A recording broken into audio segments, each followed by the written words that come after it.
an Unspoiled Network podcast.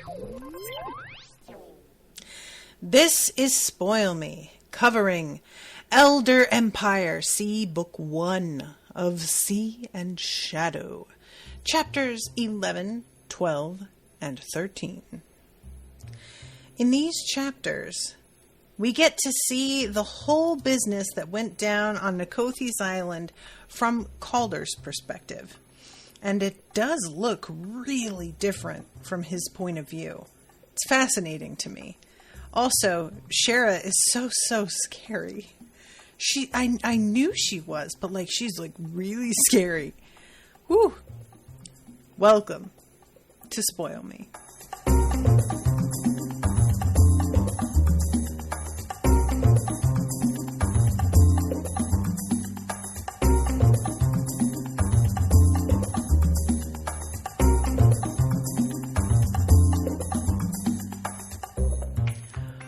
Welcome to the show, everyone. I am Natasha. Thank you very much to George for commissioning this episode. George is here in the chat. What's up, George?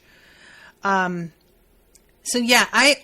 is one of those things that I know I'm not alone in enjoying a great deal. There's a reason why writing scenes from a different character's perspective is so popular.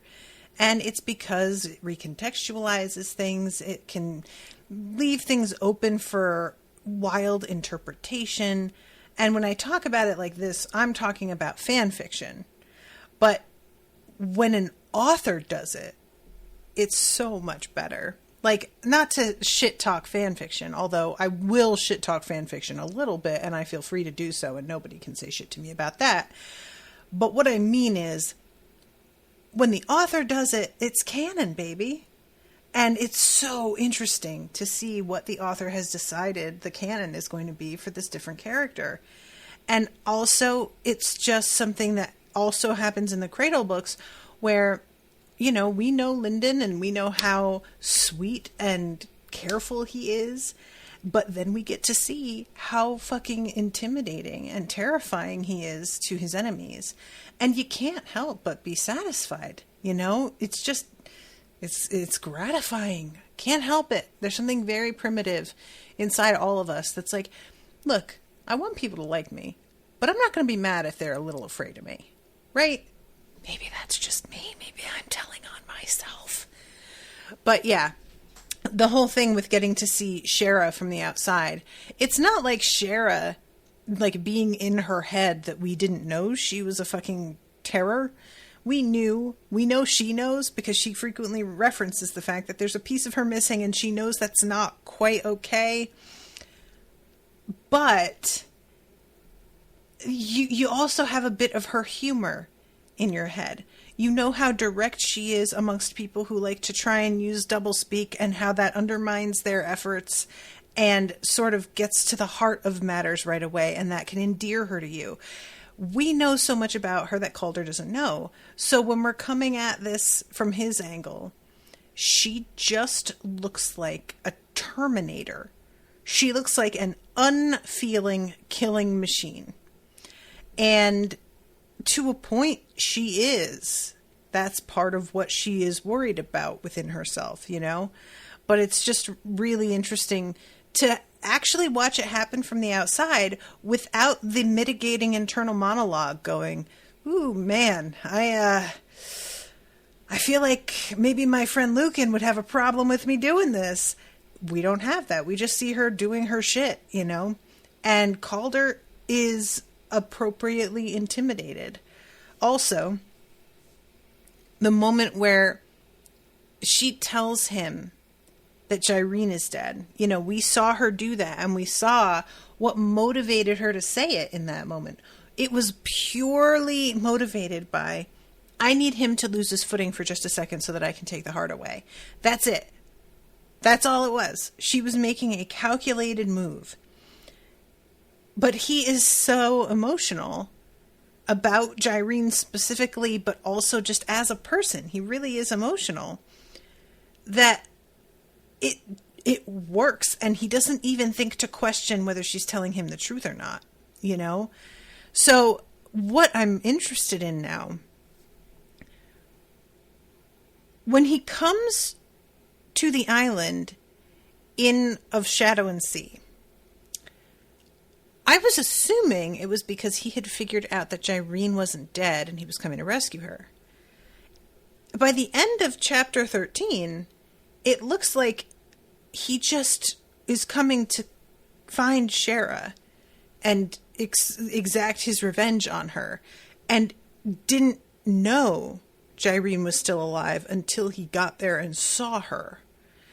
I don't remember the scene and his reaction to Jyrene in the book, because maybe this was already obvious. If you were reading it, maybe if you were paying close attention, you could tell that he wasn't prepared for Jyrene to be alive.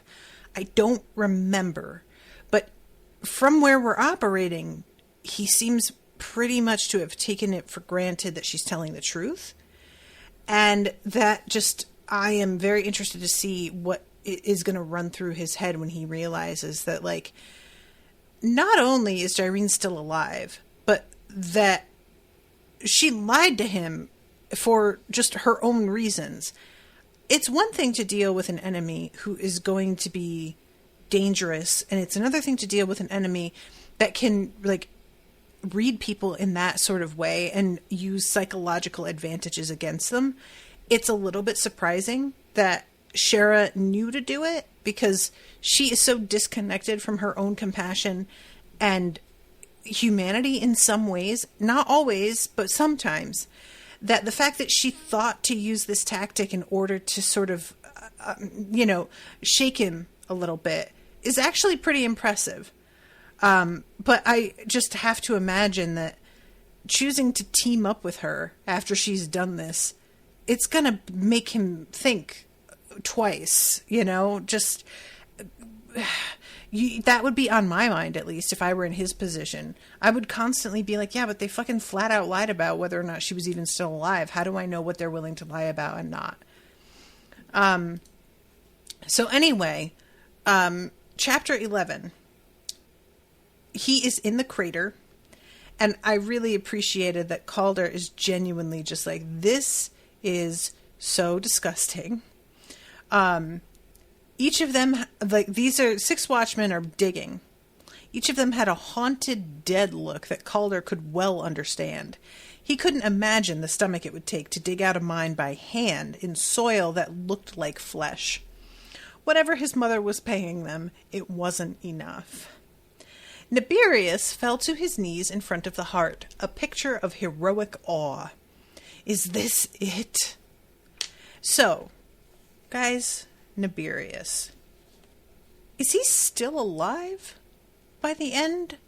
I know you can't tell me that, but I genuinely don't remember if it's mentioned by anybody that he is still alive or not at the end of Shara's book. And I just don't like this guy. I mean, obviously there's shit that happens later that makes it very obvious why. But he seems so susceptible, like, beyond just what he winds up doing to somebody who trusts him and who is his friend, allegedly. The fact that he reacts to the heart the way that he does makes me feel like he has to have a weak mind. And I don't want somebody around the heart that has a weak mind. That's not what we want, kids. That's a danger and a hazard. And he's over here talking about installing another emperor. I don't feel like we've gotten anything specific from him about who that is supposed to be. Which leads me to assume he just means himself. And I'll tell you what, kids, I'm not interested. I have been operating under this assumption that Naberius wants to collect the heart for some other group that has decided collectively to choose someone. And I realized belatedly, I don't know why I thought that. I have no evidence of that at all. I'm just sort of like seeing him as a representative when, for all I know, it's just him. And this is all his idea. He's operating with enough capital that I think that was what gave me the idea, was that he must have funding and backing from more than one person. But again, I don't know that. I just have his word, and he just is increasingly suspect to me. So, all right. He gets down, and let's see, I love this part too. Calder has a moment where he almost tries to like read the island and then stops himself, and it's like, oh my God. Oh, can you imagine if I had just not thought about it and just tried to read this piece of it, but like a great elder's body? This could kill me or leave me like drooling and mad, and I just starve to death because I don't even remember how to feed myself. And this is when Naberius, he continued kneeling on the sticky ground, heedless of the stains he was leaving on his knees. He cupped his hands around the heart, closing his eyes and inhaling deeply.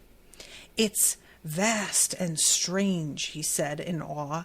"I can feel the unending life of the dead mother." Calder wondered if he noticed the contradiction. For his part, he didn't want to be any closer to the heart than he had to. Immortality had its appeals, but if he had to shackle his soul to an elder's, he thought he would prefer death. So again, with this, like, you know, the fact that Naberius is not displaying the kind of caution that Calder is, and he immediately is like bending down to pick this heart up. The fact that, you know, Calder is like, does he notice the contradiction? I'm like, of course he doesn't, Calder. He is not in charge of his own head right now. That man is unavailable.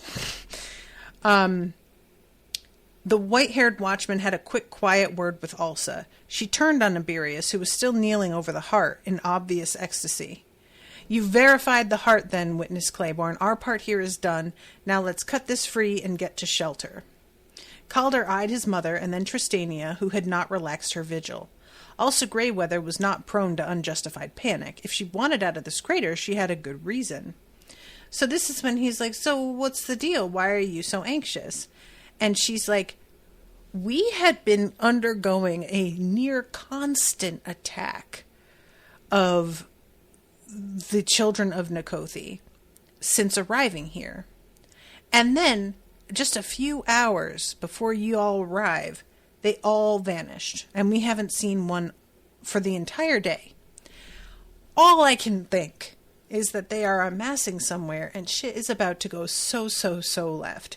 So I would really appreciate it if we could get the fuck out of here."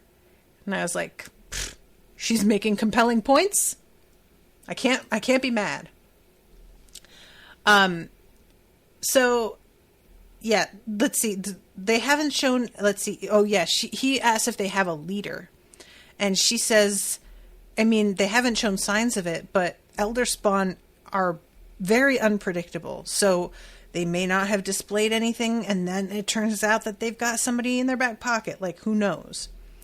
And then we have the moment that I very distinctly remember from Shara's perspective, where Calder begins to look around, and something is bothering him, and he very quickly realizes that there are supposed to be 6 people, and there are only 5. And I just keep thinking about Shara in her little hole where she's taken one of those people, and how she's just going, don't count them, don't count them, don't count them, you know. It's fun. Again, we have her looking like such a completely competent badass from Calder's perspective, but we know that she's flying by the seat of her pants too. You know, she's very good at what she does, and she is terrifying in battle, but it's not like she has this completely figured out or anything. She's just doing the best she can with the tools that she's got, and she still has to cross her fingers and fucking hope for the best a lot of the time. So shots are fired, people begin to go down, and he is noticing that they seem to be firing for Ulsa. It takes a while before Calder realizes that they're trying to take the heart.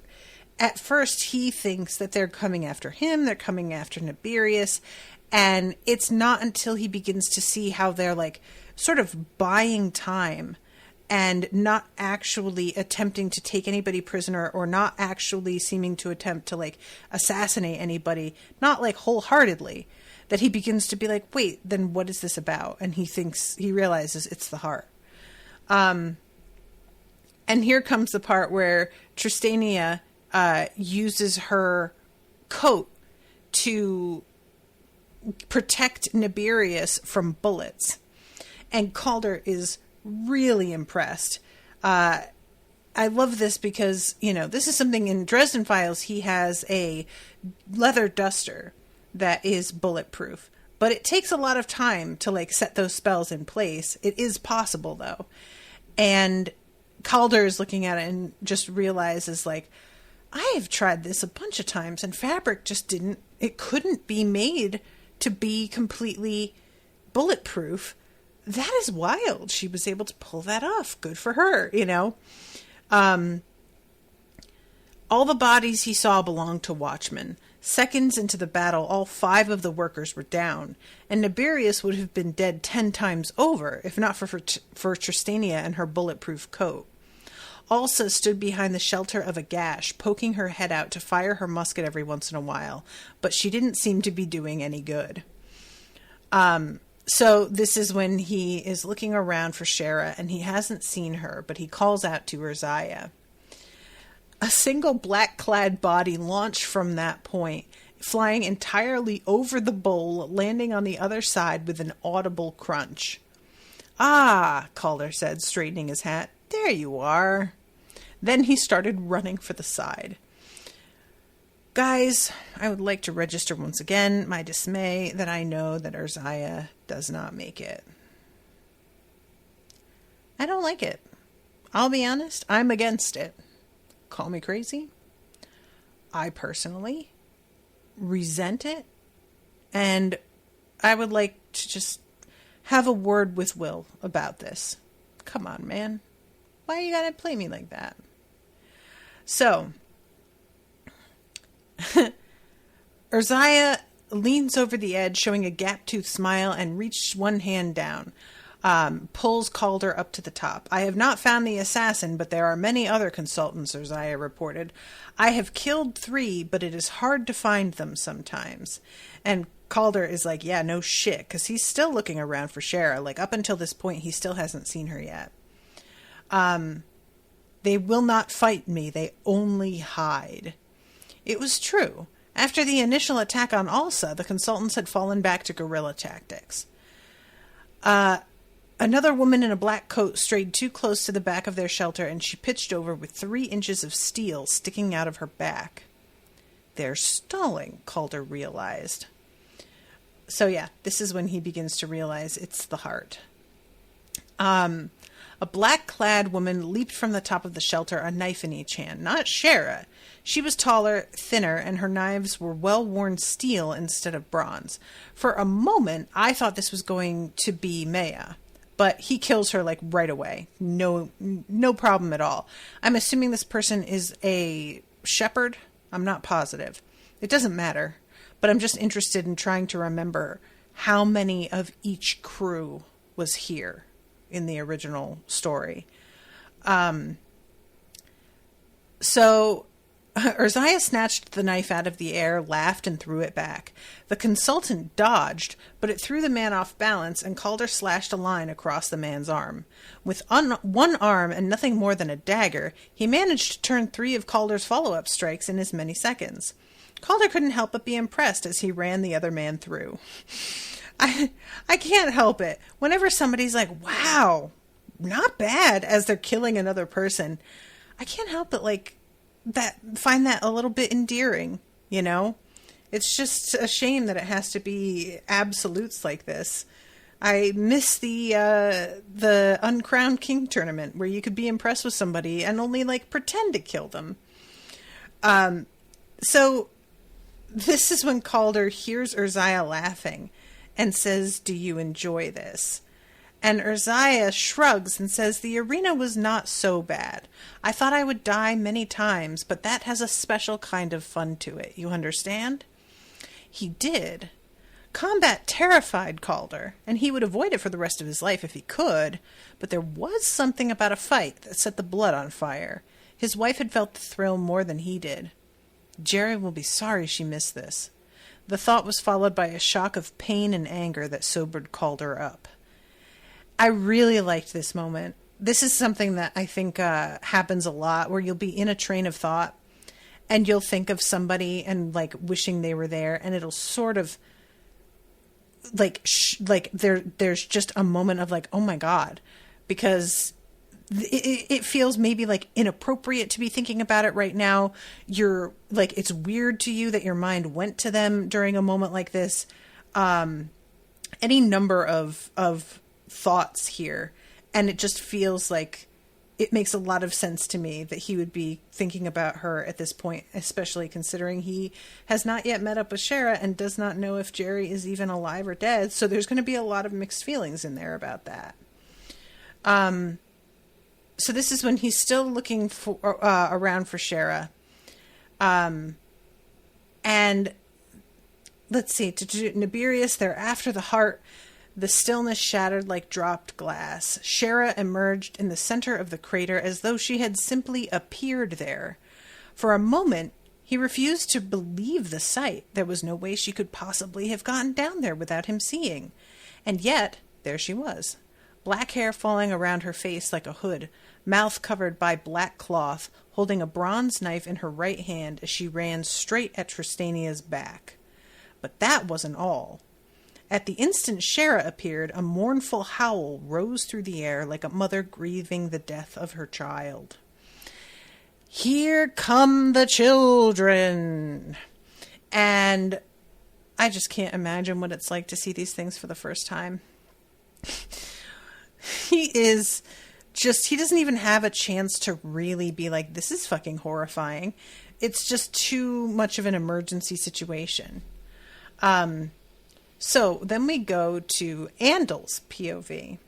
And I found it interesting that we are in his POV again. I feel like, do we get anybody else on the crew's POV yet? I don't feel like we've gotten anybody else. We haven't had Foster. I feel like it's just been Calder and Andel. No, we've had Jyrene.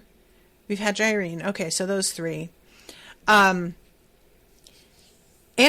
cursed himself for straying so far from the crater. He had stayed with Petal and Foster when they visited the main base.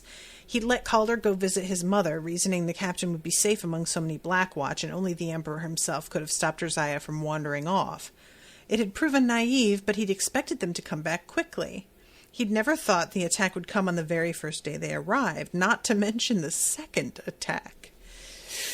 Ugh, bad day. So, here come the children, and he keeps just shooting them, trying to see what'll happen. And the consultant had surrendered after Andel stabbed him in the leg, so Andel had embraced one of the unknown god's tenets, mercy for the undeserving, and accepted the surrender. I love this. Mercy for the undeserving. What a great fucking tenet. I love it. It takes away your judgment of it, you know? And that's like the worst and best part, because I love judging people. Who doesn't? Let's be honest. But like basically being like, it doesn't matter what you think. That just sort of takes the responsibility off you also in a way, which I do like. I just sort of, that appealed to me a great deal. He had just finished bandaging the man's leg when these hideous dead creatures of Nikothi had come crawling up from the ground inside their tent. Well, he would let Kellerak take him before he let a patient die right in front of him. So, this whole description of all of these monsters, I keep thinking that I'm gonna get used to this and that they'll cease being horrifying to me because I've seen bigger, badder ones by now, you know, like the giant turtle one, which I don't think I'll ever quite recover from. But I don't get used to it. They just are so horrible. The consultant slammed the butt end of one knife down into the head of his enemy, which looked hideously like a deformed child. Its bruised purple skin writhed over its skeletally thin body, and it hissed through a mouth of jagged teeth. It opened its jaws to take a bite out of the man's wounded leg. Andal skewered it through the chest, pinning it to the ground like an insect to a board. He left it there, squirming, and picked up another saber from the corpse of a watchman. Panting, the consultant dropped into a chair. He gestured to the child creature. "Are you going to leave it there?" "I find that I no longer have a use for that sword," Andal said. He was no reader, but he still didn't want a blade that remembered being inside an elder spawn. Who knew what horrible intent the weapon would carry with it? "Andal, I got somebody that I'd like you to talk to." Oh, no. I mean, he just dumped it. Is it really that bad, Andal? Shit. You know, like, genuinely. So we've got Foster and Petal. He is firing. She's trying to fill the powder, and her hands are shaking really badly. Petal is just not quite built for this type of combat, you get the impression. So, a shadow darkened the front of the tent. A bone-white claw like a giant crab slashed the front of the tent open. The child of Nikothi peered in, and its face... Andal shuddered and had to force himself not to look away. Its whole head was a writhing mass of flesh stalks, each capped by a disgustingly human-looking eye. Ew. The consultant stepped up beside him, a knife in one hand and a clutch of needles in the other. And he looks at the guy and is like, "Oh yeah, we're both going into this thinking we might not get out again." And then there's a woman's shout. A bone claw falls to the ground. The child begins crying and screaming. And here comes Maya, like the badass that she is. The wounded consultant shivered, wiping his forehead. "Gardeners at last," he said, his voice shaky. A blonde-haired blur ran into the tent, and before Andal knew what was happening, a clawed hand rushed at his eyes. The consultant has to yell, "Ally! Ally! He's an ally!" before Maya stops. I don't think that we were told anything about this after this happened, so I found this very, very interesting. She held Foster's musket in her left hand and Petal's hair in her right, and she was dragging the girl away from a case of glass bottles. This was Andal's first clear look at his attacker. She was younger than he would have thought, not yet 25, he would guess. Her hair was bright blonde, cut short enough it wouldn't fall into her eyes as she fought. She'd pulled black cloth over her mouth, and a pair of hilts stuck out from behind her lower back. Her whole body was sheathed in black, except for her hands, which Andal squinted looking closer. Her left hand seemed to be clawed and blue-tinged. Her pupils had the vertical slits of a lizard. And there's a bit of communication here where she's like, "You guys aren't doing very much fighting, are you?" And she turns and walks off and says, "Follow me if you want to fight Elder Spawn. I won't kill you unless you make me." Foster moved his musket as though he meant to turn it on her, and she appeared in front of him faster than Andal could track, gripping the end of his gun. "That means you too, sir," she said. Sir, Andal thought. I love this. She's like, "I'll kill you. I will do it, but I'll be polite about it."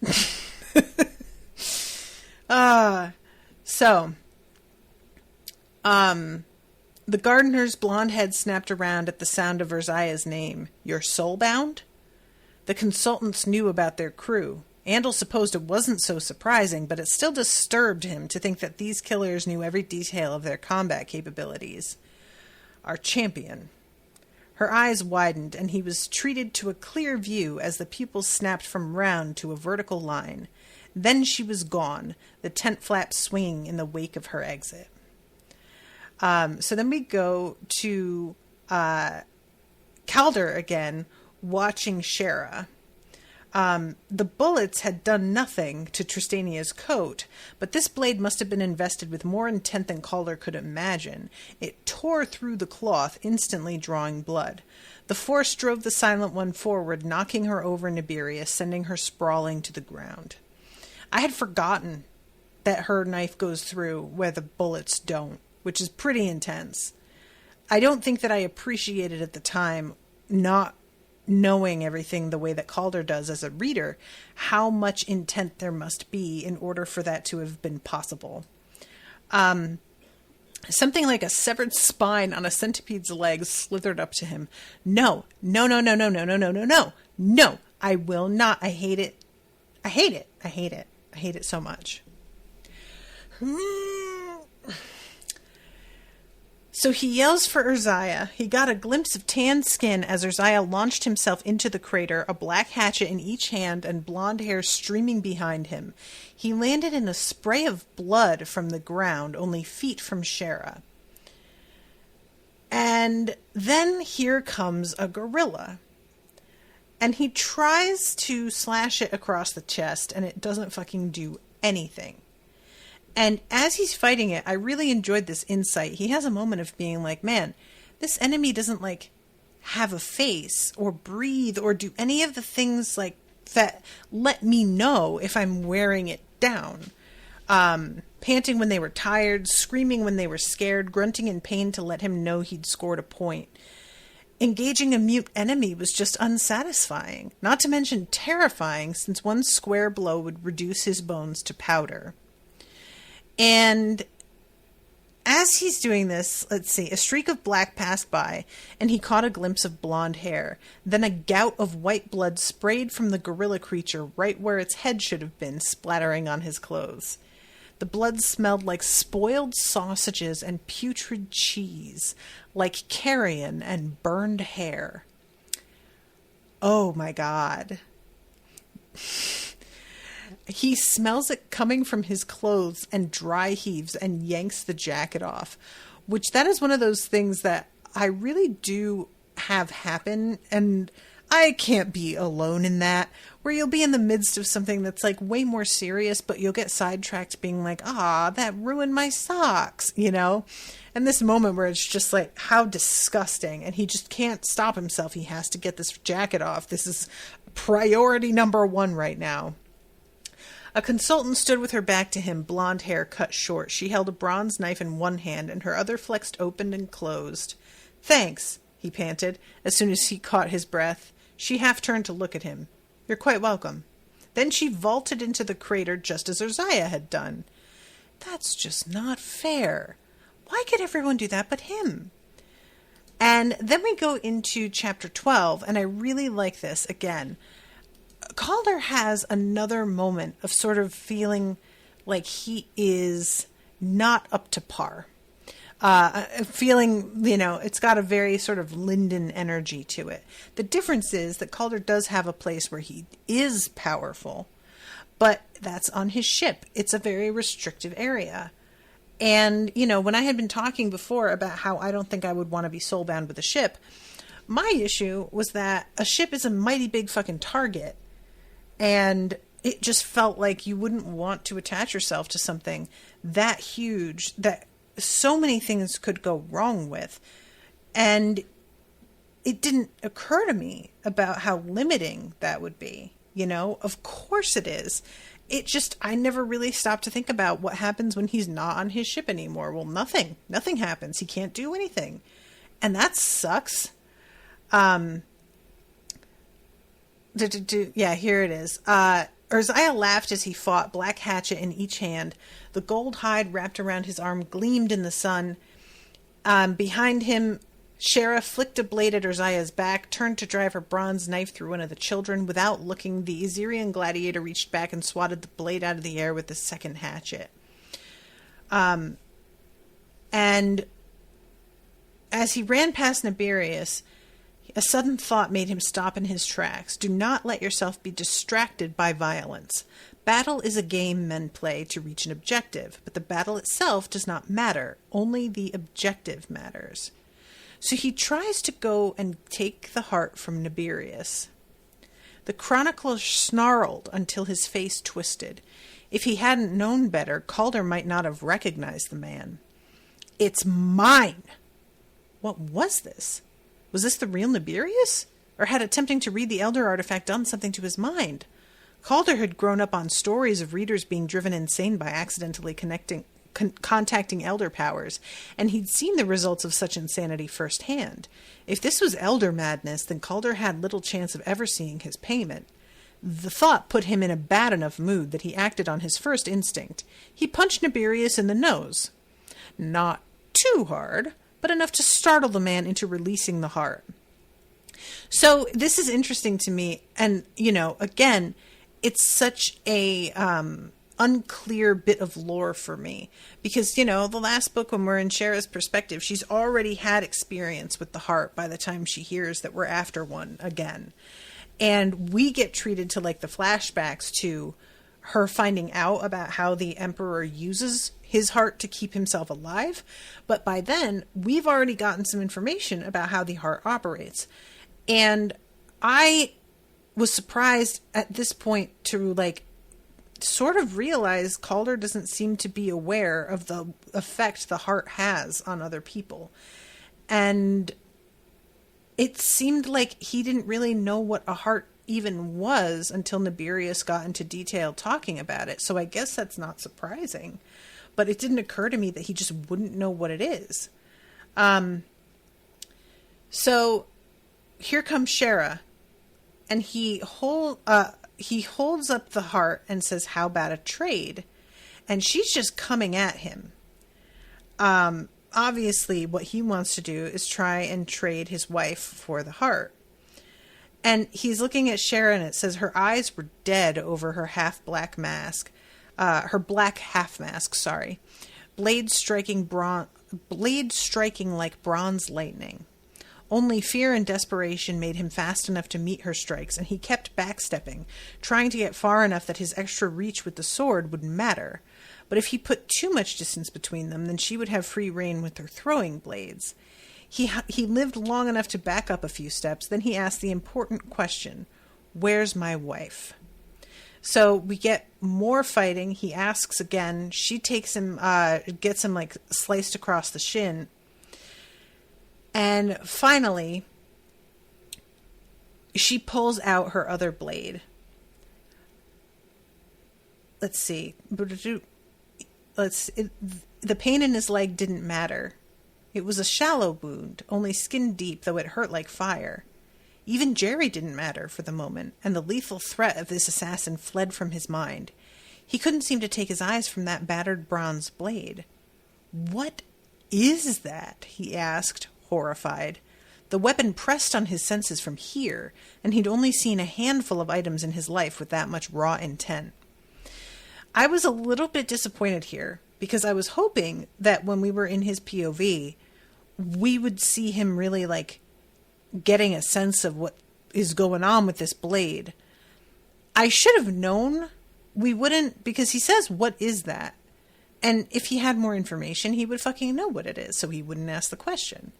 But I was sort of hoping that we would have a bit of insight from him, and instead it's just him being sort of overwhelmed by the aura of power rolling off the thing, and not really being able to withstand the pressure of it.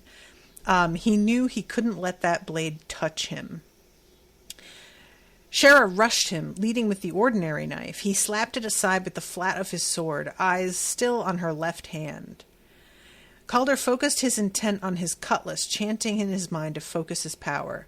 "Protect me, you can hold. You're steel, solid steel, and you are an impenetrable barrier that will shield me from harm."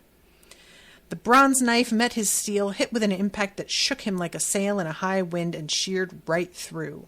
The top half of his blade tumbled off, glowing orange at the severed end.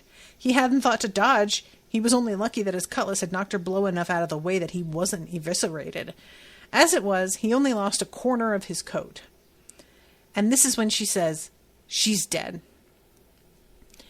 His breath left him. Then she struck him in the wrist. Shattering pain lanced through his arm, his hand spasmed open, and the heart of Nkothi fell out. And she grabs it, and he runs. And there's a momentary, fleeting voice in his head that's like, you should go after her and get that shit back. But he is so overwhelmed with grief that he can't move. And he starts to, get attacked again because he's standing stock still in the midst of this whole thing. And all of a sudden there's a cloud of smoke, and when it clears, the consultants are missing. And Urziah is truly upset in a way that I wasn't really ready for.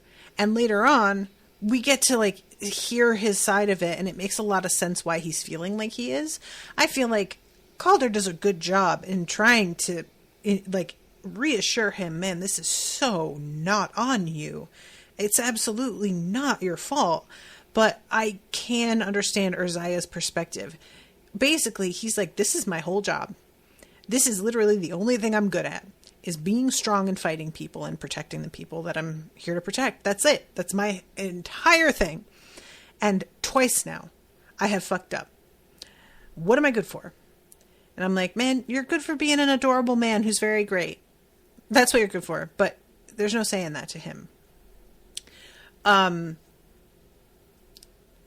So his mother had told him once it took 7 spikes to immobilize an elder, but a single blow was enough for these spawn. Though the Watchmen hadn't been much use against the consultants, this was the fight they'd trained for.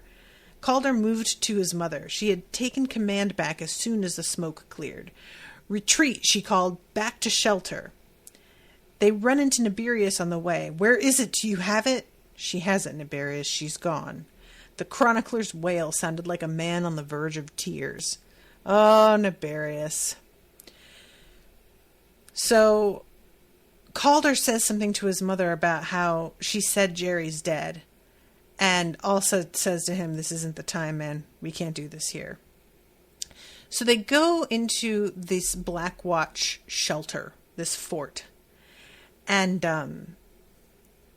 Andal had a new sword that didn't quite fit in his sheath, and his white suit bore new stains. Petal shivered more than usual, clutching a case of potions to her chest. Foster grumbled as he peered through his reading glasses, inspecting the barrel of a musket. I've realized lately that when I picture Foster, I picture Ron Swanson from Parks and Rec. Just a guy who's very hands-on and enjoys making things, very, very cranky and to himself. Good-hearted, but you've got to kind of burrow through a lot of layers to get there. Urziah sat with his back to a wall, eyes closed, breathing deep and even. His hatchets were bare on his lap, and Calder hadn't gathered the courage to speak to him yet. No one had. The Watchman avoided him. And it takes a little while before Calder does speak to Urziah. He just normally is so... He tends to be pretty buoyant all the time. And it's obvious that something has crossed over in him because there's a seriousness to him now that this has happened that nobody is really used to. So they're talking about what they're going to do because there's so many Elder Spawn and they have no idea how they're going to get back to the Testament.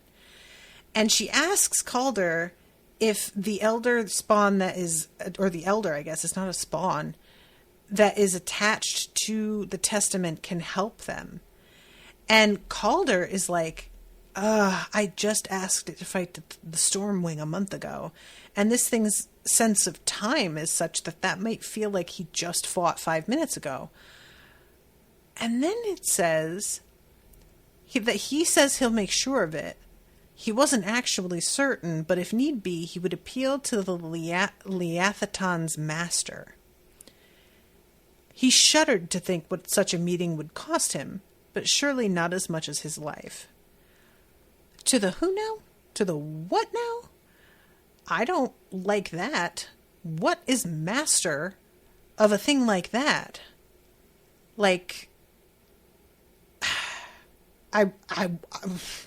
I don't want to know. I'm good. Thanks, but no thanks.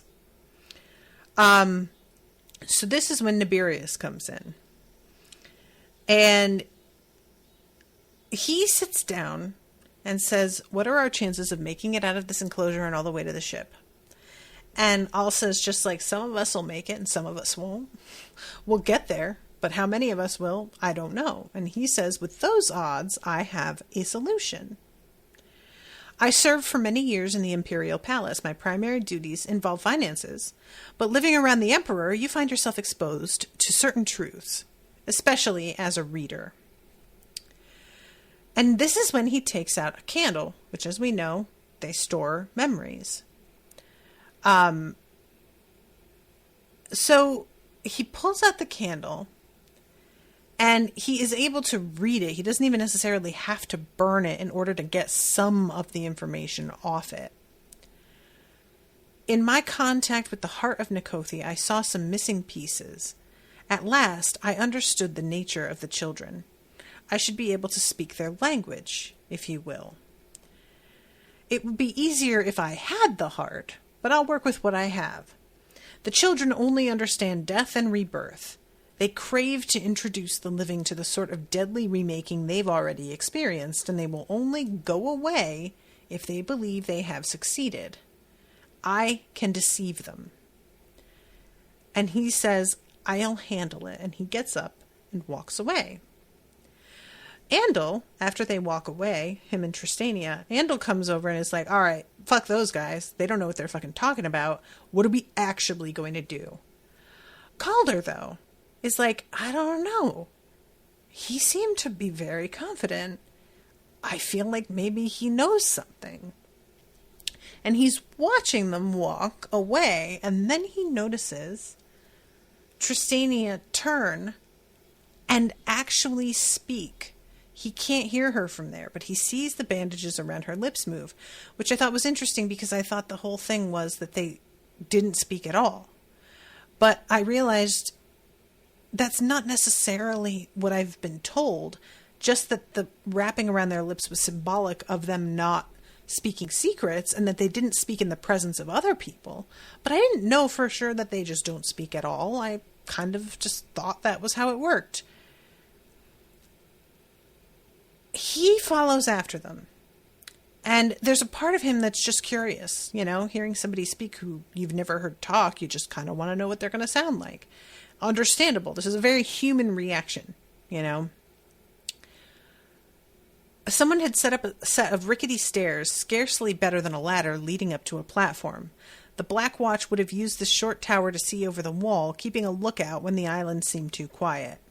Tristania and Naberius helped each other up the steps, limping pathetically until they reached the top. There is no way I'm doing that, Calder thought. Naberius leaned over the side, and Tristania joined him, looking down at the children below. The wall shook with the impact of dead fists, claws, and fingers, and other stranger appendages. Calder took a prudent step back. The chronicler said something, and Tristania laughed. This time Calder heard it. Her voice was high, clear, surprisingly young, and weary, as though she laughed because she was too tired to do anything else. While the silent one still leaned over the wall, Naberius pulled out one of his Dalton Foster original pistols. He pressed the barrel to the back of Tristania's head. She turned slowly, not alarmed, and Calder shouted a startled warning. His hand scrambled to his own pistol, but he got tangled in the musket he was using for a crutch. He had some vague thought of shooting Naberius before he could pull the trigger. He was too late. The shot was swallowed up in the din the children caused, no louder than their screams. Tristania's body shuddered and slumped against the wall. Naberius stood there for a moment, the palms of his hands pressing against her shoulders. Calder couldn't see exactly what he was doing, but he could feel the flow of great intent, even at this distance. Then Naberius reached down, grabbing his silent one by the legs, and flipped her body over the wall. The children of the dead mother went silent. I am dying to know what exactly he did. Did he fool the children into thinking she was more than one person? Did he fill her with so much, intent of being undead or something, that they like mistook it for her being one of them. Like, what is it that he just did? I should mention that Calder at this point does not really give a fuck, other than the fact that he just killed somebody who trusts him, and for apparently no reason that he can understand. Like, not really understand, you know? He says something like, I just saved your life. And Calder says, why? And I'm like, well, he kind of just told you why, but that's not what Calder means. And he starts to get into it with Naberius and just be like, why don't you fucking turn your back to me, Naberius? Just look over the side. It's no big deal. And Andal comes over and is like, dude, not now. And has to actively calm him down. Calder took a breath and shoved his emotions down deep. Everything he still felt, his fear, his relief at being alive, his sickness at failing to capture Shara again, his grief, he stuffed it down, forcing his mind back to the job. 10,000 gold marks, he said to Naberius, his voice cold. That elder-spawned worm smiled. Lead the way, Captain. I can't tell how, like, if it cost Naberius anything to kill her. I want to believe that it cost him, that was hard for him to do, but he's displaying no indication of it, and so I can't help but wonder if this is something like a sort of side effect of the fact that he is that his touching Nikothi's heart has altered his like perspective in some way, that he has become more ruthless and bloodthirsty than he had been, more focused perhaps. I don't know, but it just like, it was really shocking. And I feel the same way that Calder does, where he didn't know this woman well, but he has such a reaction to her death and he's surprised by it. You know, he is also kind of like, why do I feel so strongly about this? I didn't even know her. And I'm like, doesn't matter though. I also am, I'm horrified. Like, same here, bruh, you know? So this is when he has the conversation with Urziah, who says that he failed him. And he tells Calder, I have tasted the blood of the yellow-haired woman. I can follow her as far as she runs. A moment ago, Calder had been thinking about giving up the chase, but that's when he thought it was impossible. Are you sure? I'm sure of nothing, but yes, I can find her. So then, chapter 13. We go back to 11 years ago. And this is wild. I don't know what to think. Because you guys know I have been fully expecting a heist that happened, you know, something like this. And then this chapter, it's almost like completely taken the wind out of my heist sails, and now I don't know what to think. So it's been months since Calder and Jerry have decided that they're going to bust his dad out of jail. They've been gathering all kinds of information, looking at all these different textbooks. And Calder finally is asking his mother, like, as watchmen, what kind of authority do we have? And she immediately gets upset and says, you can't arrest anyone. And he's looking at her like, bitch, chill. Why did you think that was what I was asking? I don't want to arrest anyone. Who would do that? And then she gets this weird look on her face and he's like, did you do that? Did you arrest somebody? And she gets all pink and doesn't really like answer the question. Or no, she does. She just says, on your father. And he's like, oh my God, I really want to know that story, but I'm not going to ask right now. And she then says, you must remember the Black Watch are never held in the highest public opinion. So the people will resist you, fear you, and work against you if they get the chance. I found this interesting because I was assuming, you know, we had him saying, why did my mother have to be part of the worst of the guilds when we first meet him? And my assumption was that he hated the Black Watch because he's a criminal. And, you know, it's essentially the same thing as hating the cops. Like, when you're somebody who busts into places and steals shit, you're not going to like law enforcement. But when she said this, I was like, oh, so this is more common, like, this is common opinion. She doesn't say anything about it being, like, specifically the, like, lawless set that doesn't like them. It's just people, just ordinary citizens that don't like them. Calder had already begun to notice that. He tried to refrain from wearing his badge and black coat until he actually arrived on the Testament's worksite to avoid the frightened looks and dark comments. Technically, you can order any citizen to do anything if it relates to an elder or elder magic, or if elder spawn have been spotted in the area. Anything legal. You can call on Imperial troops or other low-ranking guild members to assist you in your duties, and they are bound by the Emperor's decree to comply to the best of their ability. Of course, because he's starting to get, like, carried away when he's hearing this. And she says, of course, you have to justify whatever you do to the guild head. If you have her authorization to begin with, there's no problem. But if you're operating on your own and she doesn't approve, you'll have to answer to her. Elsa leaned forward in the carriage, placing her hand on his knee, and looked into Calder's eyes with absolute gravity. Calder, you don't want to answer to Bliss. No, I do not, he agreed. He would have to come up with a different plan. She leaned back, satisfied. Then she added, and don't arrest anyone. So, then we go to Jyrene and him in their little, tutoring session.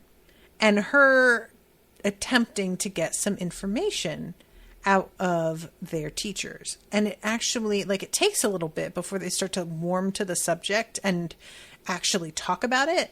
But it turns out to be extremely good luck that she decided to approach things this way, because they get some crucial info that changes everything about how they're choosing to approach this. So she mentions, my mother once worked in an imperial prison. Arthur's eyebrows raised. Oh, is that so? Well, the Journal of Esther 6 only mentions prisons this once. If you'll return your attention to the text, you'll see. Did Esther help to establish the original prisons? She interrupted. As I said, her journal only mentions them once, in passing. Calder decided to throw in his support. But surely you know if there's a connection, right? So Vorus, the silent one, is over there scribbling something on a pad. And I also enjoyed this aspect of the things with, the witnesses and silent ones, that they seem to handle their silence differently. Like, Tristania just didn't talk, and she gestured and, sort of moved her body in ways that were expressive. But she never wrote things down on paper the way that Vorus does. And it makes total sense based on their positions and what they are. Vorus is an academic, that he would choose to handle his communication this way, and she, as somebody who is a fighter, would rely on body language. And he says, Joran designed, Estir enforced. Arthur brightened. Ah, of course, thank you, Vorus. You see, the original imperial prison was built off the coast of Aurelia on the land we now know as the Grey Island. It was a prototype designed and built by Joran himself. Joran Cursebreaker, Joran Mazewalker. He gets less of a mention in history because he tended to not involve himself openly in battles, but many historians speculate that he was one of the Emperor's original companions. Word? And this guy's still alive? Because we hear that Joran's coming to the Grey Island, unless he's just named after him, but I'm pretty sure they call him Joran Cursebreaker when they mention him. So how is he still alive? Does he have a heart? What the fuck? And he says Joran's prototype is more the sort of thing you'd find in an adventure novel. Spikes, false passages, alchemical traps, stone invested to trap intruders. I suspect it was more of a hobby to him than a serious architectural endeavor. And Vorus has picked up his pen and gives his brother some more notes. And then he's like, oh, right. One of the most innovative bits of reading in Imperial history, I almost forgot to mention, Joran designed one mechanism for the gates of his Grey Island labyrinth that is supposedly still in use today. Modern prisons all have some analog of this device. A way to detect readers. Imagine it. There's no difference medically in readers and ordinary people, so there should be nothing to detect. But Joran managed to pull it off nonetheless. I suppose he uses a structure that's particularly sensitive to unconscious intent, but I can't imagine how. What good does that do? Surely they know if their prisoners are readers or not. Not the prisoners. Well, yes, the prisoners too, but the staff and the visitors and everyone who passes through a particular doorway. You can imagine the problems back then. Any reader who was taken prisoner could spend weeks investing a tool, even something so simple as a stick, then shatter the lock with a touch and stroll out. A reader who wanted to break someone else out would have only to disguise themselves as staff and have the run of the facility. This device prevents that, both in ancient prisons and today, a remarkable bit of intent manipulation. And Calder is sitting there like, motherfucker. This is the exact plan that he had. And I really love the fact that this exact plan is something that was accounted for, apparently, like hundreds of years ago. It makes so much sense. And it didn't occur to me as a reader, you know, like I'm just like, oh, all right, we're doing a heist. But it didn't occur to me that, like, in this universe, Calder's not going to be the first one to fucking try some shit like this. Of course they've come across readers who are going to try and mess with shit. Of course they've figured out a way to compensate for that. That's not to say that it's going to be impossible, but they're not going to, you know, be as open to that sort of manipulation as I was thinking. And they shouldn't be. You know, it's not like his ability is so unusual. There's no way to combat it. This is a fairly common thing people can do. So then he's talking about how Esther made sure that the trap detecting readers was keyed to a device in her possession.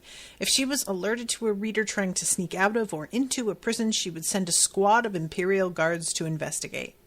To this day, any prison in the capital can requisition Imperial guards to respond in case of emergency. Jyrene looked delighted. She glanced at him and surreptitiously pointed to herself. It has to be me, she said 2 hours later. We don't know where the detector is. It could be in the front door. It could be in the warden's quarters. Besides, I'll be able to sense it before I run into it. If a reader could sense it, what use would it be? She made a good point. So they argue back and forth. And finally, she's just like, I'm doing it. You just can't do it. You're going to have to come to terms with the fact that I am necessary and you don't get to tell me no. End of. And then his mom comes in with a letter for him. Mr. Martin, we are delighted to inform you that our resident, Mr. Roderick Martin, has recovered from his most recent medical procedure and is delighted to receive you. Please present yourself at the Candle Bay facility on the second day of next week between the hours of 3 and 4 in the afternoon. Cordially and professionally, Ulrich Fletcher, Warden of Candle Bay. And that is the end of chapter 13. And I genuinely don't know what to think. Because either he had a medical procedure because they were experimenting on him and they're tacitly, like, admitting to that. He was actually ill and they did something medically to him because of that, which I just don't believe. Or they're saying he had a medical procedure and he didn't, and it's a cover for something. Or he's dead and they're just trapping Calder for reasons that I don't know or understand. No idea. But it does seem like our whole reason to have the heist might not be necessary at all anymore. So I guess we'll find out. But I have to go. I appreciate you guys so much. I'm sorry there's some comments that I didn't see until just now, but I am over time. Thank you, George, so much for commissioning this. And I will be seeing you all on Tuesday with a new episode. Until then, toodaloo, motherfuckers.